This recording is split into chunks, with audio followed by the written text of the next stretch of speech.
নমস্কার বন্ধুরা, আমি সঞ্চারী। আমার চ্যানেল ইজ কুকিংয়ে আপনাদের সকলকে স্বাগত। কম তেল মশলায় স্বাস্থ্যসম্মত লাঞ্চ, ব্রেকফাস্ট বা ডিনার রেসিপি খুঁজছেন? তাহলে কিন্তু এই ভিডিওটা একদম আপনার জন্য। ভীষণ কম তেলে ভীষণই স্বাস্থ্যকর ঝটপট তৈরি হয়ে যাওয়ার এই রেসিপিটা একবার অবশ্যই বাড়িতে বানিয়ে দেখবেন। বাচ্চা থেকে বড় সবাই আঙুল চেটে খাবে। এই রেসিপিটা বানানোর জন্য নিয়ে নিয়েছি দুটো মিডিয়াম সাইজের গাজর। গাজরগুলোকে ধুয়ে খোসাটা ছাড়িয়ে নিয়ে ছোট ছোট টুকরো করে প্রথমে কেটে নিয়েছি। এইবার একটা মিক্সার জারে সমস্ত কাটা গাজরের টুকরোগুলোকে ট্রান্সফার করে দেব। ভীষণ সহজেই রান্নাটা ঝটপট তৈরি হয়ে যায়। বাচ্চা থেকে বড় সবার জন্য কিন্তু এটা বানাতে পারেন। ব্রেকফাস্ট হোক বা ডিনার হোক বা লাঞ্চ হোক বা বাচ্চাদের জন্য টিফিন বক্সেও প্যাক করতে পারেন। এবার এই গাজরের সাথে দিয়ে দিলাম অল্প একটু পরিমাণে আদা, আর দিয়ে দিচ্ছি 2 কোয়া রসুন। রসুনটাকে একটু তেলে সাঁতলে নিয়েছি যাতে রসুনের কাঁচা গন্ধটা চলে যায়। একটা কাঁচা লঙ্কা দিলাম। ঝালটা অবশ্যই নিজের স্বাদ অনুযায়ী দেবেন। এবার একটুও জল না মিশিয়ে স্মুথ একটা পেস্ট কিন্তু প্রথমে বানিয়ে দেবো। গাজর পিষতে কিন্তু একটুও জলের প্রয়োজন হয় না, কারণ একটু পেশার পরেই গাজর থেকে জল বেরিয়ে যায়। দেখুন একদম মাখনের মতো স্মুথ একটা পেস্ট কিন্তু গাজরের তৈরি হয়ে গেছে। এবার চলে যাচ্ছি অন্য প্রসেসে। সেটা হচ্ছে একটা বড় পাত্রের মধ্যে নিয়ে নিলাম বেশ কিছুটা পরিমাণে আটা।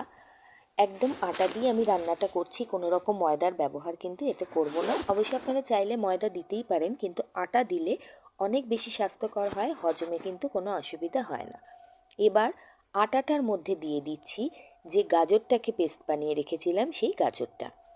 এবার আটা আর গাজরটাকে প্রথমে হালকাভাবে মিশিয়ে নেব। মেশানোর সময় দেখবেন জল ছাড়া কিন্তু এটা একদমই মেশানো যাবে না।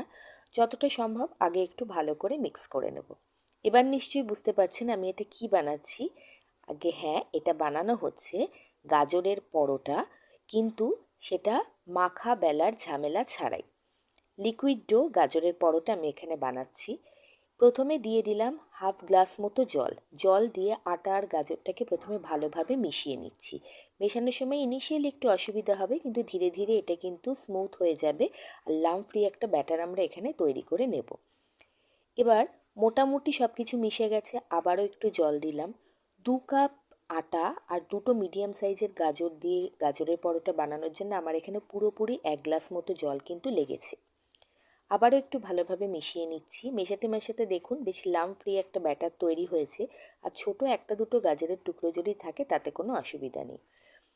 পুরোপুরি 1 গ্লাস জল দিয়ে আমি এখানে মসৃণ স্মুথ একটা ব্যাটার বানিয়ে নিচ্ছি। বাচ্চা কেন, অনেক বড়রাও কিন্তু গাজর খেতে ভীষণ আপত্তি জানান। গাজর খেতে অনেকেরই আপত্তি থাকে। এইভাবে যদি গাজর পেস্ট করে পরোটা বানিয়ে দেওয়া যায়, বাচ্চারা তো বুঝতেই পারবে না, বড়রাও কিন্তু বুঝতে পারবেন না, খেতে এতটাই সুস্বাদু হবে। সমস্ত ব্যাটারটা ঠিকঠাক করে স্মুথলি বানিয়ে নেওয়ার পরে এর মধ্যে অ্যাড করে দিচ্ছি নুন স্বাদ অনুযায়ী। তার সাথে দিয়ে দিচ্ছি বেশ কিছুটা পরিমাণে রোস্টেড জিরের গুঁড়ো, এতে গন্ধটা খুব ভালো আসবে।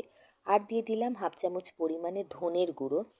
সাথে দিয়ে দেবো একটু কাশ্মীরি লাল লঙ্কার গুঁড়ো, এতে ঝাল হবে না কিন্তু রঙটা খুব ভালো আসবে। আর দিয়ে দিচ্ছি রঙের জন্য সামান্য একটু হলুদ গুঁড়ো বা হলুদ বাটা। সমস্ত কিছুকে আবারও ভালোভাবে মিশিয়ে নেওয়ার পরে এর মধ্যে দিয়ে দেবো একটু জোয়ান, হাতে একটুখানি ঘষে নিয়ে। জোয়ান দিলে হজমের কোনো সমস্যা হয় না, স্বাদও যেমন ভালো হয়, জোয়ানটা হজম করাতেও সাহায্য করে। এবার জোয়ানটা দিয়ে মিশ্রণটাকে ভালোভাবে নাড়িয়ে নিলে কিন্তু পরোটা ভাজার জন্য একদম রেডি হয়ে যাবে। অনেক সময় রাত্রে ডিনারে কি করব লেথার্জি আসে বানানোর জন্য। রুটি করলে তার সাথে আবার তরকারি করতে হবে, ভাত খেলে তার সাথেও তরকারি করতে হবে। এরকম ঝটপট একটা রেসিপি থাকলে কিন্তু আপনার মুশকিল আসান হয়ে যাবে। এতে করে নিউট্রিশন যেটা আমাদের শরীরের জন্য দরকার সেটাও কিন্তু বজায় থাকবে, কারণ এটা ভীষণই একটা নিউট্রিশাস ফুড। আর পেটটাও ভরবে, খেতেও খুব ভালো লাগবে, বেশ মুখরোচক একটা রান্না। এবার সব কিছু ভালোভাবে মিশিয়ে নেওয়ার পরে প্যানের মধ্যে সামান্য একটু অয়েল ব্রাশ করে নিলাম। নিয়ে সেই প্যানের মধ্যে দিয়ে দেব 1 হাতা মতো ব্যাটার। আমি একটা তড়কা প্যান দিয়ে এই ব্যাটারটা দিচ্ছি যাতে করে বেশ ভালো মতো দিতে সুবিধা হয়। এবং ব্যাটারটাকে ভালো মতো স্প্রেড করে নিয়েছি। স্প্রেড করে নেওয়ার পরে একটু এটাকে ড্রাই হতে দিতে হবে। যখন 2-1টা বাবল দেখা শুরু হবে ওপরে, তখন ওপরে দিয়ে দিতে হবে একটুখানি কারি পাতা আর একটু ড্রাই রোস্টেড তিল। এটা অপশনাল, এটা ছাড়াও খেতে ভালো লাগবে, কিন্তু কারি পাতার গন্ধ যদি পছন্দ করেন তাহলে আমি বলবো অবশ্যই দেবেন। আর ভাজা তিল দিলে কিন্তু খাওয়ার সময় তিলের যে ক্রাঞ্চটা মুখে পড়বে তাতে স্বাদ দ্বিগুণ হয়ে যাবে। এবার ওপর থেকে সামান্য একটু পরিমাণে তেল ছড়িয়ে দিলাম, দিয়ে একটা স্প্যাচুলা দিয়ে তেলটাকে পরোটাটার ওপরে ব্রাশ করে মানে ভালো করে লাগিয়ে নিচ্ছি। লাগিয়ে নিয়ে এটাকে ফ্লিপ করে দেবো।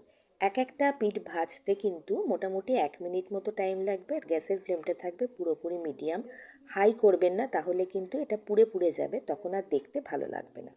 দুদিক ঘুরিয়ে ফিরিয়ে বেশ ভালো মতো ভাজা ভাজা করে তুলে নেব। 2.5 থেকে 3 মিনিটের মধ্যে এক একটা পরোটা কিন্তু তৈরি হয়ে যাবে।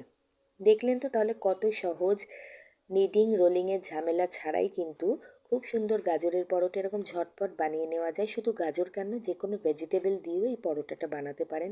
যেমন নিউট্রিশিয়াস তেমন টেস্টি, আর তেমনই কিন্তু খুব কম টাইম কনজিউমিং একটা রেসিপি। অবশ্যই বাড়িতে ট্রাই করবেন, আর ট্রাই করে আপনার এবং আপনার পরিবারের লোকদের কেমন লাগলো ফিডব্যাকটা আমার সাথে শেয়ার করতে ভুলবেন না। সেকেন্ড পরোটাটাও আমি তৈরি হওয়ার জন্য বসিয়ে দিয়েছি। প্যানটাকে হালকা অয়েল ব্রাশ করে নিয়েছি। করে নেওয়ার পরে এর মধ্যে ব্যাটারটা দিয়েছি। 30-40 সেকেন্ড অপেক্ষা করার পরেই কিন্তু আমি ওপরে কারি পাতা আর রোস্টেড তিলটা দিয়েছি। ওপর দিকটা অল্প অল্প কাঁচা থাকা অবস্থাতেই কিন্তু এই দুটো জিনিস দিতে হবে, তাহলে এই দুটো জিনিস পরোটার ওপর খুব ভালো মতো সেট হয়ে যাবে। একবার ব্যাটার দেওয়ার পরে 30 থেকে 40 সেকেন্ড ওয়েট করবেন। তারপর ওপরে কারি পাতার তিলটা দেওয়ার পরে যখন দেখবেন যে ওপরটা হালকা হালকা ড্রাই হয়ে আসছে, তখন এটাকে ফ্লিপ করবেন। ভেঙে যাওয়ার কোনো রকম সম্ভাবনা নেই, সহজেই এটাকে কিন্তু আপনারা ফ্লিপ করতে পারবেন। খুব ঝটপট তৈরি হয়ে যায়, এবং যেহেতু খুব কম তেলে তৈরি হচ্ছে সেজন্য নিশ্চিন্তে বাচ্চা থেকে বড় সবাইকেই দিতে পারেন। যারা ওয়েট লস জার্নিতে আছেন তারাও নিশ্চিন্তে এটাকে খেতে পারেন। তো সেক্ষেত্রে তেলের বদলে অল্প একটু ঘি ব্রাশ করে নেবেন। তো দেখুন সেকেন্ড যে পরোটাটা, গাজর পরোটা, সেটাও কিন্তু রেডি হয়ে গেল। আমি একটা পরোটা আপনাদেরকে ছিঁড়ে দেখিয়ে দিচ্ছি যেটা কতটা নরম তুলতুলে থাকে। কোথাও বেড়াতে যাওয়ার সময় কিন্তু আপনারা এটাকে ইজিলি ক্যারি করতে পারেন। কোনো রকম তরকারিরও প্রয়োজন হয় না, শুধুমাত্র চাটনি বা সস দিয়ে এটা আপনারা খেয়ে নিতে পারবেন, এবং 1 থেকে 1.5 দিন পর্যন্ত এটা আরামসে রাখতে পারবেন, একটুও নষ্ট হবে না। দেখুন 2 আঙুল দিয়ে আরামসে এটাকে ফোল্ড করে নেওয়া যাচ্ছে, এবং 2 আঙুল দিয়ে আপনারা এটাকে ইজিলি ছিঁড়ে নিতে পারবেন। খুব ভালো একটা রেসিপি, অবশ্যই শেয়ার করবেন, বন্ধু হয়ে পাশে থাকবেন, লাইক কমেন্ট শেয়ার করতে কিন্তু ভুলবেন না। ভালো থাকবেন, সুস্থ থাকবেন। এরকম অনেক রেসিপি কিন্তু আমার চ্যানেল ইএইচ কুকিংয়ে আপলোডেড আছে, আপনারা চাইলে চ্যানেল ভিজিট করতে পারেন।